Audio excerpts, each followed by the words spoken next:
KTO Radio présente À haute voix, la lecture intégrale des œuvres spirituelles majeures.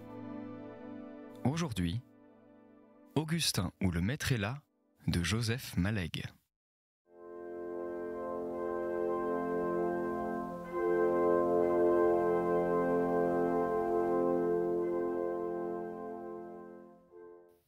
Même sans cette angoisse, Augustin sentait qu'il aurait encore souffert.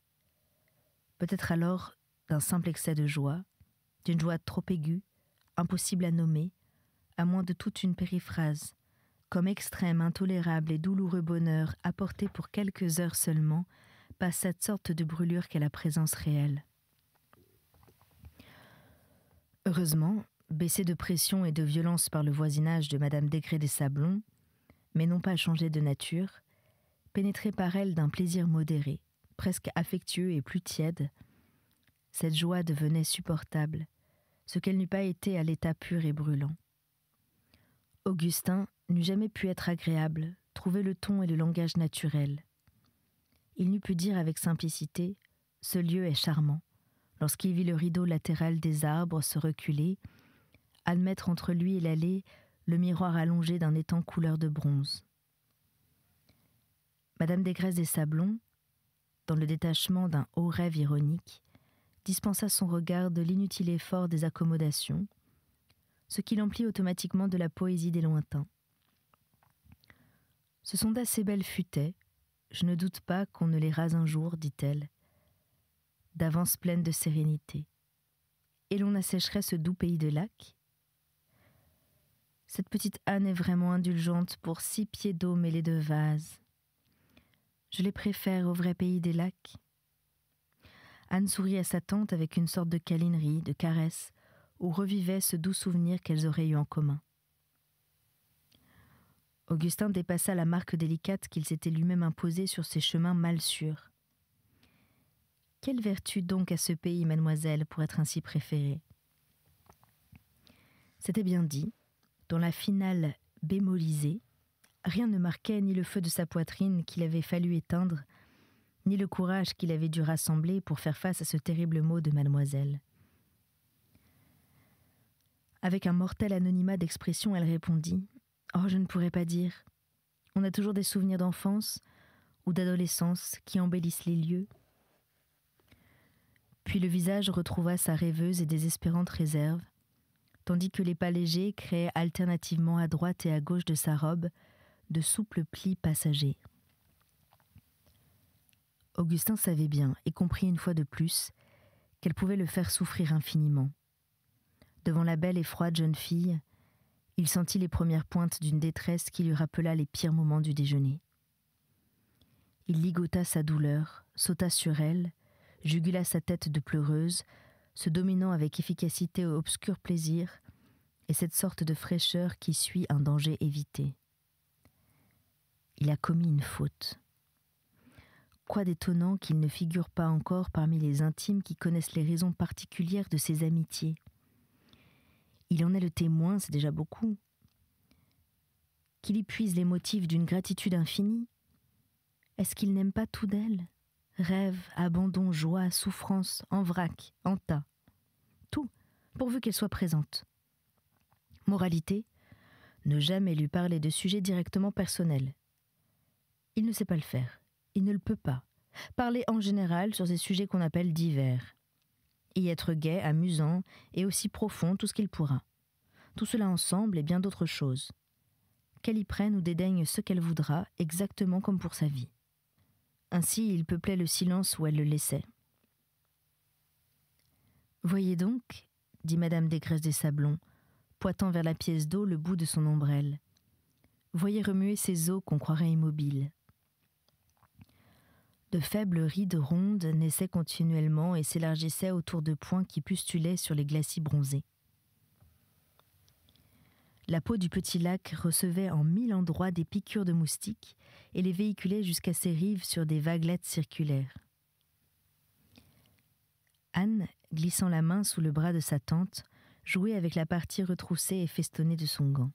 « Ce sont, dit Madame Desgrais des Sablons, des moucherons qui frôlent les eaux Isolément, dit Anne, leurs trajets ne sont pas gracieux, mais ce foisonnement de lignes brisées n'est pas sans vie ardente, ni sans beauté. Augustin dit en souriant qu'en effet ce n'était pas la vraie grâce, selon M. Bergson. Puis il se haït de ce pédantisme. Les sujets divers donnaient mal. Nouvelle détresse, vraiment il était bien moins maître de lui, et dans un trouble plus grand qu'au temps du déjeuner. Mais Madame Desgresses des Sablons eut la bonté de demander dans cette même langueur estivale ce qu'était cette vraie grâce que M. Bergson semblait connaître si particulièrement. Elle est faite de lignes courbes dont le changement de direction incessant, fondu et sans heure, exprime sympathie, accueil, effort des hommes et des choses vers nous. Autant continuer maintenant puisqu'il est commencé ce ridicule développement professoral. Vraiment, dit Madame Desgresses des Sablons, souriant aux profonds entrelacs aériens. Est-ce que vous saviez cela, petite Anne ? Ce qui explique, continuait Augustin, le pathétique de certaines danses. Est-ce que vous dansez, monsieur ? Je n'ai, madame, que des opinions de spectateurs. Les évolutions de danseuses, leurs penchements d'épaules, de tête, de corps, de bras arrondis vers vous présentent une offrande d'elle-même qui est l'extrême grâce. Vos désirs, vos rêves, ceux mêmes que vous ne vous êtes pas dit, prennent corps dans vos yeux sans que vous puissiez comprendre par quel sortilège la danse en a pu prendre conscience avant vous, les capter et vous les offrir. Oh, vous rappelez-vous, Anne, la petite fille qui danse dans le tableau de Romet, la petite fille isolée à la partie droite du tableau de Romet ? Of Earl Gower, dit Anne avec cette perfection spontanée de phonétique anglaise qui suppose des nurses longuement persistantes et sachant leur métier. Et comme ses souvenirs lui plaisaient, elle leur sourit à travers le temps. La danse, dit Augustin, s'enfuit le moment d'après, emportant ses offrandes. Elle n'était pas pour nous, elle n'était pour personne en particulier, mais notre sensibilité ne pouvait les dire sur le dessin des lignes sans croire aussi qu'elle lui était destinée. Condition sine qua non de la lecture, l'œil voit que l'univers s'en croit aussi le centre. C'est le pathétique de la danse, que cette offrande et ce refus mêlés. Rage de ses pédantismes, rage désespérée, il a pourtant mis çà et là des points de suspension pour n'avoir pas plus l'air qu'il ne fallait de réciter ce couplet de cuistre qu'il avait honte de poursuivre. Petite Anne, vous rappelez-vous ce que nous avons trouvé sur le visage de cette petite fille ? N'était-ce pas timidité câline ? Rappelez-vous, petite Anne, c'est vous qui l'avez trouvée.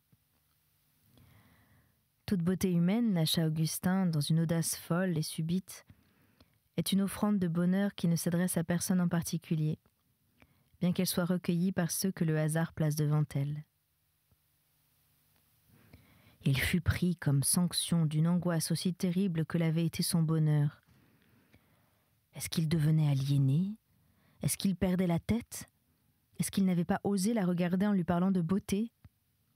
Ainsi qu'au déjeuner revinrent les conseils impérieux. Des convenances, de la tenue, trouver sur le champ d'autres mots, gais, gris, insignifiants, tout simple. Il les trouva. Ils baissèrent le ton de ce qu'il venait de dire. Ils se fondirent même assez bien avec les mots antérieurs. Elle continuait cependant de marcher le long de cette allée à vastes courbes, identique, surnaturellement calme et inaffectée, dans la même intimité tranquille où il se sentait spontanément admis.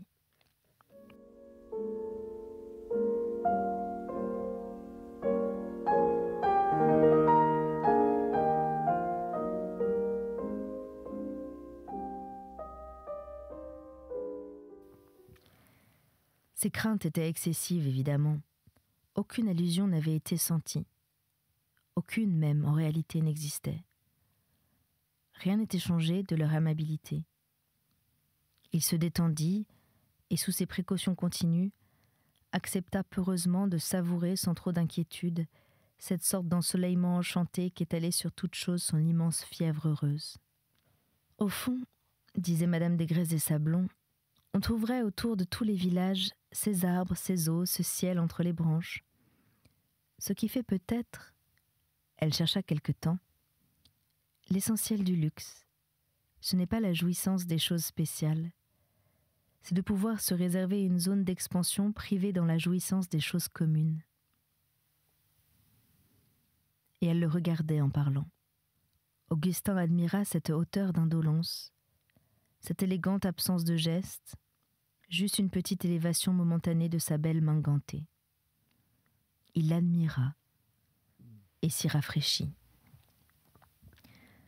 Debout, et un peu en retrait d'Anne, dans tout le prestige des lieux auxquels son scepticisme semblait ne pas tenir, avec le tacheté d'ombre et de soleil qu'un pâtre eût posé sur sa robe pour exprimer l'idée d'une châtelaine de parc et de sous-bois, elle était la déesse appréciante et désenchantée de ces solitudes de luxe, dont toute humanité commune eût été refoulée.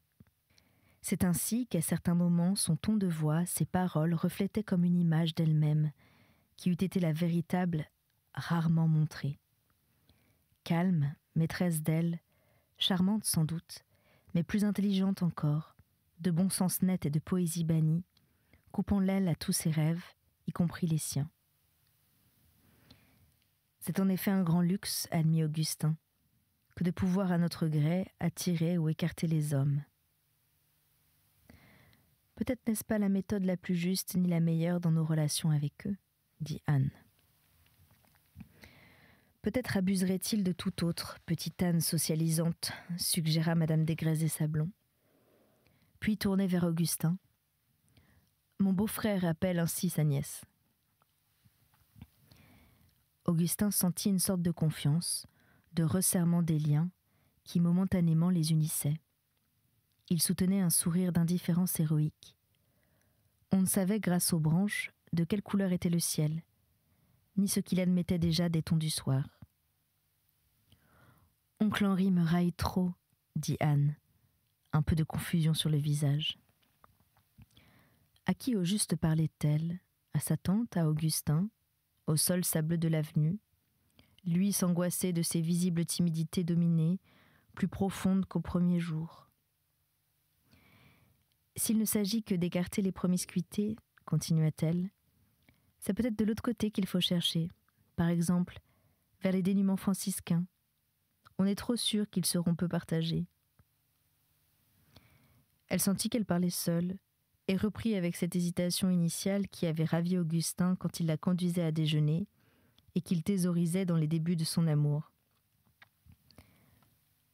La jouissance des biens matériels ne doit pas donner une forme d'âme essentiellement différente de celle que crée leur simple désir. Les dénûments franciscains, dit Madame Desgrais des Sablons, les yeux sur les feuillages, sans daigner rien joindre à cette phrase énigmatique et interminée, qui resta finalement suspendue dans le sous-bois, comme une autre couleur diaprée, sans descendre sur rien. Elle eut le temps d'y trembler un certain nombre de minutes pendant qu'ils se taisaient tous les trois. Augustin sentit qu'on avait passé la psychologie des apparences et de la beauté, ou plutôt que celle-ci ne trompait pas. Il osa contempler directement, il l'eût fait de tout autre, ce visage d'une perfection délicate à chaque instant traversé et rompu d'hésitation, de grâce et de pensée. Faisant retomber plus haut ses souvenirs, il se rappelait d'autres réponses tremblantes et décidées dans la forme charmante de leur courage. Il lui semblait comprendre enfin ce qu'était mademoiselle de Préfaille, bien mieux que lorsqu'il balançait entre Furs et Watteau. Il s'enchantait de tant de retenue et de sûreté d'elle-même, d'ardeur, de gravité, et de quelque chose comme un idéalisme nostalgique. Il voyait agir et jouer sous ses yeux la ligne d'un long atavisme de séduction impérieuse, le don de susciter les amours et les grands dévouements passionnés, d'enjuguer les hommes, de les atteler aux chars de belles causes historiques, poétiques et perdues, sans autre salaire que l'immense joie de la servir. Toute la physionomie des héroïnes d'autrefois, nées aux marges vendéennes, dans le pays d'où venait son nom, revivait en elle sans qu'elle le sût. Identique, mais assouplie à l'intellectualité moderne, elle jouait une intelligence déliée au rare métal de leur volonté fine, à leur cœur romanesque et charmant. Telle aïeule de miniature, princesse de rêve et de passion, beauté pensive et ravissante, avait gardé les sombres hommes de ces landes, de ce regard qui les changeait en héros. L'œil d'Augustin descendit de la petite tête héraldique jusqu'aux chaussures de daim gris mat. Elle se mouvait avec cette délicatesse précise et continue qui évoquait un contact floral. Sur le sol, aux places touchées, Augustin souhaita de mettre ses lèvres. Seul, il l'eût certainement fait. Il sourit de lui-même, il se dit qu'il avait bien compris. Il se jugeait sans exaltation, se voyait nettement, connaissait sa servitude. Elle l'avait aidé à comprendre. Il savait que si mademoiselle de Préfailles lui avait fait l'honneur de désirer de lui quoi que ce fût, à peu près rien n'eût compté au monde, et que c'était ainsi. Sans souci de pédantisme, il reprit la pensée d'Anne, comme il l'avait fait déjà, il y avait 1 mois, puisque cela lui avait plu. Il expliqua que le niveau moral moyen des hommes dépendait en effet pour la plus grande part des facteurs économiques, au point qu'une école de sciences sociales, due à l'abbé de Tourville, en avait fait l'instrument d'une psychologie collective vraiment explicatrice. Il les avait vus agir sur les planèzes.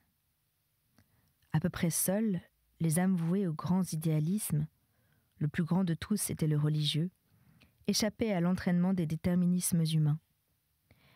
Elles conquéraient le détachement et l'autonomie par surcroît. Seuls les saints étaient libres et créateurs. Il s'inquiéta cependant quand il eut fini.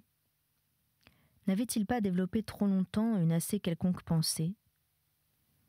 Il la supplia, moins que tout bas, sans parole, d'avoir pitié de son angoisse cachée et de son trouble. Elle avait écouté les yeux baissés. Madame Desgraisses des Sablons fit sauter la conversation très loin de l'abbé de Tourville. Elle cita Assise, la Piazza, San Francesco, le portique du cloître et l'église inférieure, l'hôtel sous Basio et l'horizon de Pérouse, enfoncé dans un couchant si doux. Quel était donc ce mets singulier et délicieux qu'ils nous ont servi ? Vous rappelez-vous, petite Anne ? Des visions riches et précises d'art et de voyage, celles dont Augustin avait dédié quelques miettes à Madame Marguillier, s'offrir dans une liberté heureuse, tous leurs secrets cachés, rien ne s'en trahissant qu'une animation soumise à 2 ou 3 imprévus contrôles, et peut-être çà et là, un peu trop d'inexplicables joies. Et encore, qui pouvait dire ? L'émotion née de Giotto avait le droit d'être grande, et aussi l'effet de tant de belles autres choses secouantes, expliquées avec détachement en une sorte de souriante poésie brusque. Anne semblait se plaire extrêmement. Son amour variait ainsi avec chaque circonstance, à chaque tournant sur sa route, à chaque détail nouveau de paysage moral. En tous ces changements, il semblait toucher des sommets indépassables qu'il dépassait. Dévorant des moments uniques, Augustin perdait presque le sentiment de leur précarité, la crainte que tout ne fût chimère. Il comprenait le bonheur chrétien comme un rejaillissement éternel. Le ton, sauf 2 ou 3 petites erreurs certainement inaperçues, continuait d'être parfait, plaisant, d'une semi-camaraderie respectueuse. Les yeux d'Anne se fixèrent sur les siens, pour la première fois lui sembla-t-il, avec quelque chose imitant la sécurité d'une ancienne amitié, et dans cette amitié une nuance de plaisir, de confiance, de repos.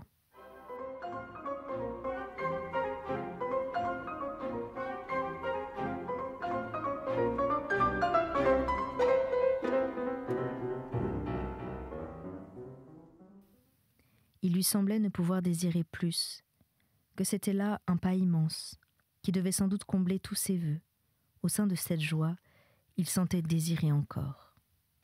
Directement exposé au limpide feu bleu sombre, ceux-ci ne pouvaient se retenir d'offrir, comme il l'avait lui-même expliqué, les riches promesses de ce bonheur lyrique, postulat de toute beauté. Mais il ne le savait pas. De toutes ces idées trop générales pour être allusives, elle n'avait rien pris pour elle, heureusement. Toutes ces puissances de séduction et de conquête s'exerçaient en une indifférence presque dédaigneuse, en tout cas, sans qualifier attention. Elle n'exprimait presque rien d'elle-même, était simplement les pouvoirs spontanés d'une beauté héréditaire et le chef-d'œuvre transmis de son corps. Mais son âme personnelle et réfléchie, si elle n'ignorait pas ses dons, et comment l'eût-elle pu, semblait plutôt les restreindre et les confiner au profit des qualités d'un autre ordre, comme sa franchise d'accueil, le naturel de ses paroles et leur sérieux charmant, de visibles profondeurs morales, une amitié fidèle, droite et lente à naître. Il faudrait, dit Madame Desgresses des Sablons, avec ce mélange de caprice et d'indifférence dans les choix des sujets, qui était si bien d'elle, il faudrait demander à Monsieur Méridier. Nous irons sans doute voir les ruines des bois de Chaux-de-Fonds. Comme vous seriez aimable d'y venir avec nous, vous auriez de si belles choses à nous dire.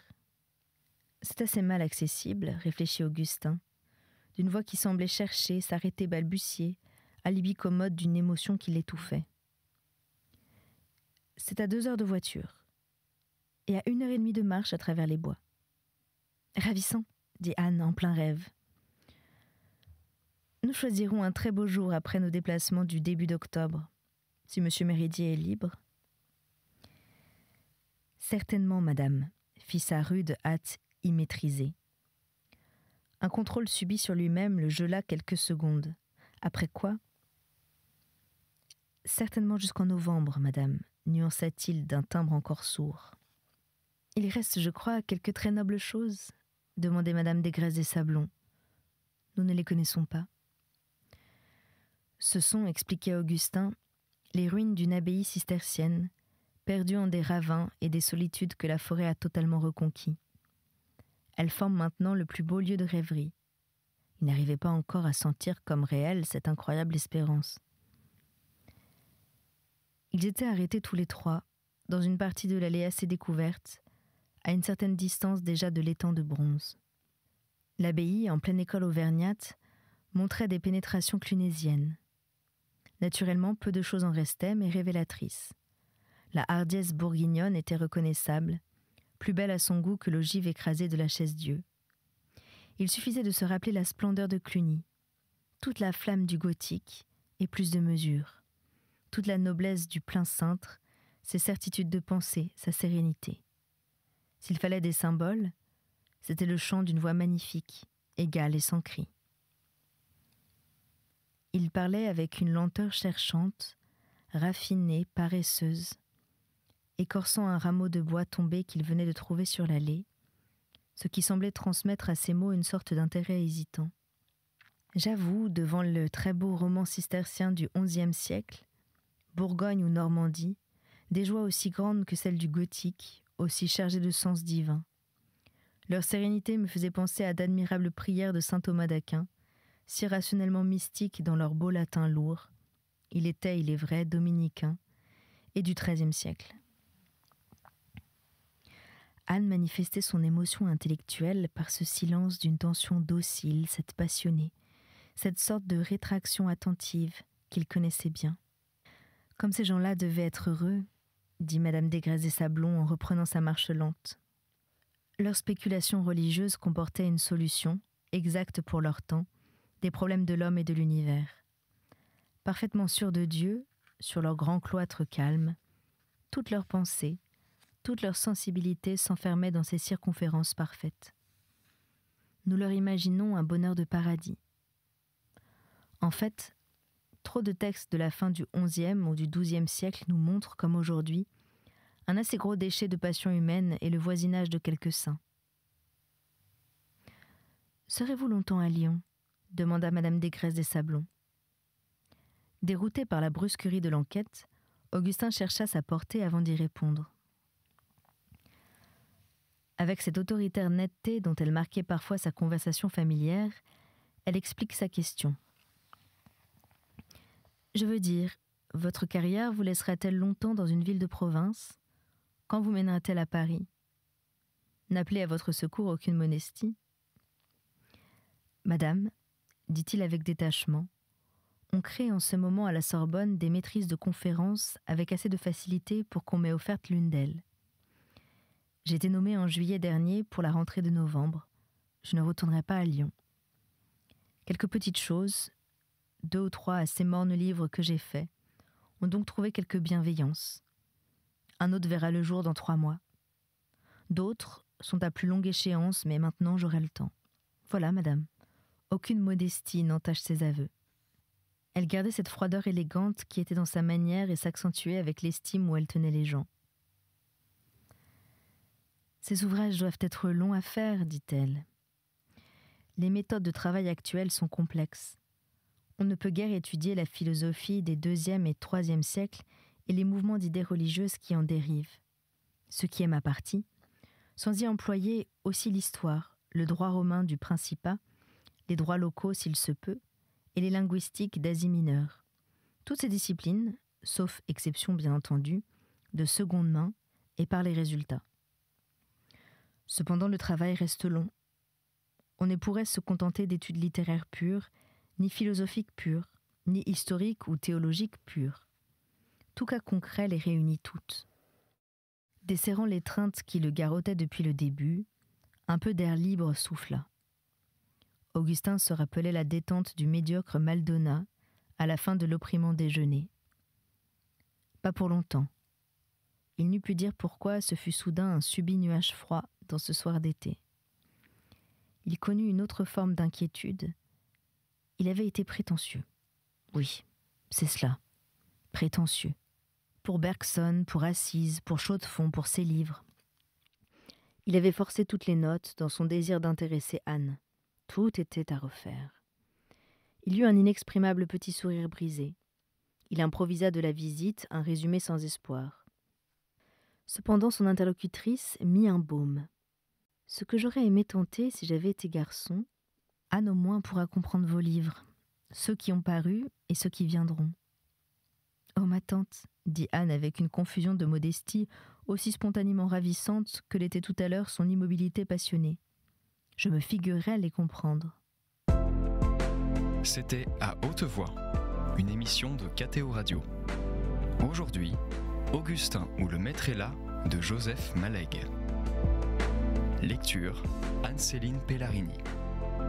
Captation et réalisation, Aymeric Plouminec et Thibaut Dagalier.